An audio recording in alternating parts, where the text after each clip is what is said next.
নমস্কার বন্ধুরা, মৌসুমি kitchen and ব্লগে আপনাদের সবাইকে স্বাগত। আজ আমি বানাবো মিক্স ফ্রায়েড রাইস। কিভাবে রেস্টুরেন্ট স্টাইলে ঝুরঝুরে মিক্স ফ্রায়েড রাইস বানানো যায় সেটাই আজ আপনাদের সাথে শেয়ার করব। তো চলুন বন্ধুরা, আর দেরি না করে রেসিপিটি দেখে নিন। রেসিপিটি প্রথম থেকে শেষ অবধি দেখার জন্য আপনাদের কাছে অনুরোধ রইল। প্রথমেই দেখুন, এখানে আমি 1 কাপ পরিমাণে বাসমতি রাইস নিয়ে নিয়েছি। আপনারা এখানে যে কোনো বাসমতি রাইস নিয়ে নেবেন। বাসমতি রাইসটা ভালোভাবে জল দিয়ে ধুয়ে নিচ্ছি, তবে জল দিয়ে ধোয়ার সময় খুব আলতোভাবে জল দিয়ে ধুয়ে নিতে হবে, যাতে চালগুলো ভেঙে না যায়। 3 থেকে 4 বার ভালো করে জল দিয়ে ধুয়ে নেওয়ার পর দেখুন চালটা জলে ভিজিয়ে রাখলাম। অন্যদিকে এখানে আমি 200 গ্রাম মতো চিকেন ছোট ছোট করে টুকরো করে কেটে নিয়েছি। এই চিকেনটা ম্যারিনেট করে নেব। তার জন্য এখানে নিয়েছি 1 চামচ পরিমাণে আদা রসুন পেস্ট, সাথে দিয়ে দিচ্ছি 1 চামচ পরিমাণে গোলমরিচের গুঁড়ো আর 1 চামচ পরিমাণে সয়া সস আর স্বাদ মতো লবণ দিয়ে এই চিকেনটা ম্যারিনেট করে নেব। খুবই সহজ পদ্ধতিতে, একদম রেস্টুরেন্টের মতো আজকে আপনাদের মিক্স ফ্রায়েড রাইস বানিয়ে দেখাবো। আপনারা একবার দেখলেই মিক্স ফ্রায়েড রাইস খুব সহজেই বানিয়ে ফেলতে পারবেন। সমস্ত উপকরণ চিকেনের সাথে ভালোভাবে মিশিয়ে নিচ্ছি। চিকেনটা ম্যারিনেট করা হয়ে গেছে। এবার এখানে আমি 500 গ্রাম চিংড়ি মাছ নিয়ে নিয়েছি, আর চিংড়ি মাছটা ওই একই পদ্ধতিতে ম্যারিনেট করে নেব। চিংড়ি মাছের মধ্যে 1 চামচ আদা রসুনের পেস্ট, 1 চামচ গোলমরিচের গুঁড়ো আর 1 চামচ পরিমাণে সয়া সস আর স্বাদ মতো লবণ দিয়ে ভালোভাবে ম্যারিনেট করে নিচ্ছি। ম্যারিনেট করে 10 থেকে 15 মিনিট রেখে দিলেই হবে। এখানে 3টে ডিম ফাটিয়ে নিয়েছি।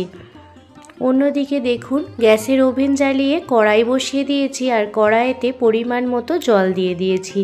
জলের মধ্যে 1 চামচ পরিমাণে লবণ দিয়ে দিলাম। লবণটা প্রথমে হাতার সাহায্যে এইভাবে জলের সাথে মিশিয়ে নিচ্ছি। জল যখন গরম হতে শুরু করবে, তার মধ্যে 1 চামচ পরিমাণ সাদা তেল দিয়ে দিচ্ছি। এই সাদা তেল দিয়ে দেওয়ার ফলে চালগুলো খুবই সুন্দরভাবে একটার সঙ্গে একটা গায়ে লেগে থাকবে না, সবই ছাড়া ছাড়া থাকবে। এবার দেখুন, 1 কাপ পরিমাণে বাসমতি চাল যেটা ভিজিয়ে রেখেছিলাম সেই চালটা দিয়ে দিলাম। জলটা খুব ভালোভাবে গরম হলে তবেই কিন্তু বাসমতি চালটা দিয়ে দেবেন। বাসমতি চাল রান্নার আগে অবশ্যই আধ ঘন্টা মতো জলে ভিজিয়ে রাখবেন। দেখতেই পাচ্ছেন জলের ওপরে অনেক পরিমাণ ফেনা জমেছে। এই ফেনাগুলো যেহেতু নোংরা, সেহেতু এই ফেনাগুলো একটি হাতার সাহায্যে ফেলে দেব। যতটা পারবেন এই ফেনাগুলো হাতার সাহায্যে ফেলে দেবেন।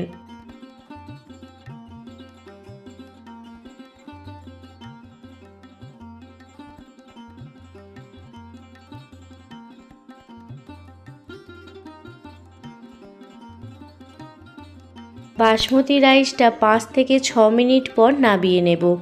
বেশি রাখলে চালটা বেশি সিদ্ধ হয়ে যাবে, বাসমতি রাইসটা ভেঙে ভেঙে যাবে আর মিক্স ফ্রায়েড রাইসটা ঝুরঝুরে তৈরি হবে না। তো এই পর্যায়ে বাসমতি রাইসটা নামিয়ে নিতে হবে। বাসমতি রাইসটা এই রকম ঝাঁঝরিতে ছেঁকে নিয়েছি। দেখতেই পাচ্ছেন প্রত্যেকটা ভাতই গোটা গোটা আছে। অন্যদিকে গ্যাসের ওভেন জ্বালিয়ে কড়াই বসিয়ে দিয়েছি, আর কড়াইতে দিয়ে দিলাম পরিমাণ মতো সাদা তেল। সাদা তেল খুব ভালোভাবে গরম করে নেব। সাদা তেল ভালোভাবে গরম হয়ে গেলে 3টে ডিম যেটা নিয়েছিলাম সেই 3টে ডিম ভালোভাবে ভেজে নেব। প্রথমে 3টে ডিম দিয়ে দিলাম, এরপর স্বাদ মতো লবণ দিয়ে দিলাম। লবণ দিয়ে ডিমটা খুব ভালোভাবে ভেজে নেব। যেমন ডিমের ভুজিয়া হয় সেই রকম ডিমের ভুজিয়া করে ডিমটা ভেজে নেব।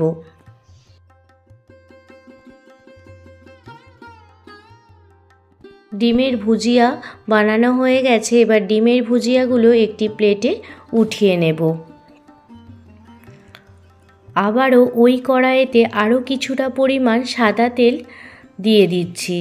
তেল গরম হয়ে গেলে ম্যারিনেট করে রাখা চিকেনটা দিয়ে দিচ্ছি। চিকেনটা 3 থেকে 4 মিনিট ভালোভাবে ভেজে তুলে রাখবো। দেখতেই পাচ্ছেন চিকেনগুলো ভাজা হয়ে গেছে আর অনেকটা পরিমাণ জল বের হয়েছে। এই জলটা যখনই একদম শুকিয়ে যাবে তখনই চিকেনটা তুলে নেব।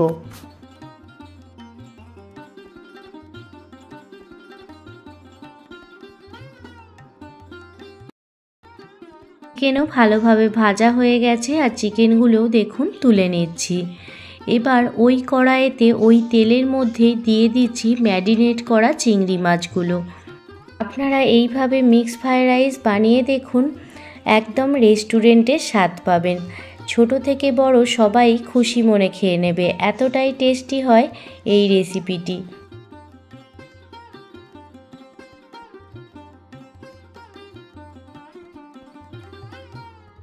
চিংড়ি মাছগুলো ভাজা হয়ে গেছে, চিংড়ি মাছগুলো একটি প্লেটে উঠিয়ে নিচ্ছি। এবার ওই কড়াইয়ের মধ্যে দিয়ে দিচ্ছি আরও কিছুটা পরিমাণ সাদা তেল। সাদা তেল ভালোভাবে গরম হয়ে গেলে এর মধ্যে 4টে কাঁচা লঙ্কা কুচিয়ে দিয়ে দিলাম, সাথে দিয়ে দিলাম 2টি মিডিয়াম সাইজের পেঁয়াজ ঝুরি ঝুরি করে কুচিয়ে দিয়ে দিয়েছি। কাঁচা লঙ্কা আর পেঁয়াজ 2 থেকে 3 মিনিট ভালোভাবে মিডিয়াম আঁচে ভেজে নেব।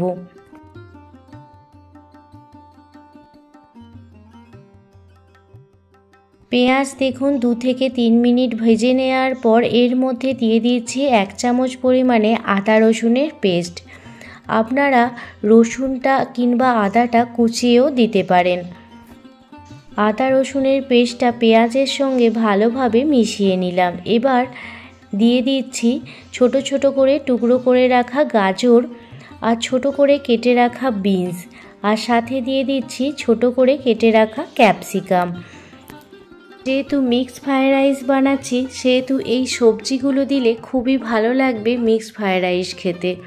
তো গাজর, বিনস, ক্যাপসিকাম পেঁয়াজের সাথে খুব ভালোভাবে মিশিয়ে নিচ্ছি। সমস্ত সবজি খুব সুন্দরভাবে সিদ্ধ হয়ে গেছে। এই পর্যায়ে ঝাঁঝরিতে ছেঁকে রাখা বাসমতি রাইসটা দিয়ে দিলাম। রাইসের মধ্যে ধীরে ধীরে ভেজে রাখা চিকেন, ভেজে রাখা চিংড়ি মাছ আর ডিমের ভুজিয়াগুলো দিয়ে দিচ্ছি।